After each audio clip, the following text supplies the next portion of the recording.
September మాసంలో విశేష పండుగలు. ఆధిపత్యం చూపి ఐశ్వర్యాన్ని ఇచ్చే గణపతి. సెప్టెంబర్ మాసం చాలా ప్రాధాన్యత ఉన్న మాసం. సెప్టెంబర్ మాసంలో హిందువులు అత్యంత పవిత్రంగా జరుపుకునే అనేక పండుగలు వస్తున్నాయి. సెప్టెంబర్ మాసం హిందూ మతపరంగా ప్రత్యేకమైన ప్రాధాన్యతను కలిగి ఉంది. అయితే సెప్టెంబర్ మాసంలో వచ్చే పండుగలు ఏమిటి? సెప్టెంబరులో అన్ని రాసుల వారిని అనుగ్రహించే దేవుడు ఎవరు అనేది ప్రస్తుతం మనం తెలుసుకుందాం.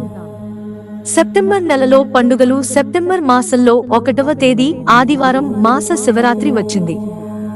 2వ తేదీ నేడు పొలాల అమావాస్యను చాలా ఘనంగా జరుపుతున్నారు. సెప్టెంబర్ 6వ తేదీన హర్తాళిక తీజ్ ఉత్సవం జరగబోతుంది.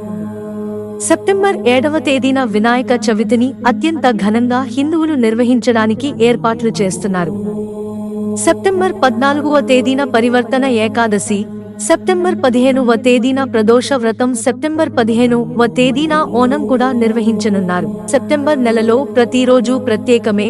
సెప్టెంబర్ 16వ తేదీన కన్యా సంక్రాంతి. సెప్టెంబర్ 17వ తేదీన అనంత చతుర్దశి. సెప్టెంబర్ 18వ తేదీన భాద్రపద పూర్ణిమ వ్రతం. సెప్టెంబర్ 21వ తేదీన సంకష్టహర చతుర్థి. సెప్టెంబర్ 28వ తేదీన ఇంద్ర ఏకాదశి జరగనుంది. సెప్టెంబర్ 29వ తేదీన ప్రదోష వ్రతం.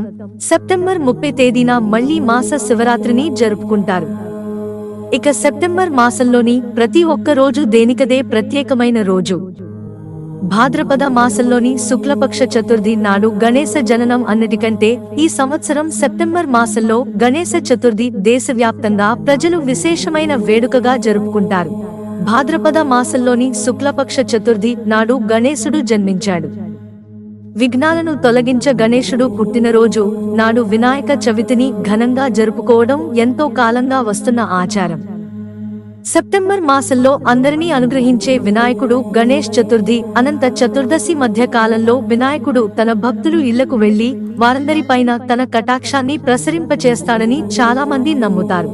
ఇక సెప్టెంబర్ మాసంలో ముఖ్యంగా అన్ని రాసుల వారిపైన గణేశుడు తన కటాక్షాన్ని ప్రసాదిస్తాడు.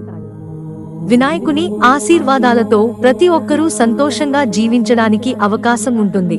మిత్రులారా, ఛానల్ సబ్స్క్రైబ్ చేసుకోవడం మర్చిపోకండి. ధన్యవాదాలు.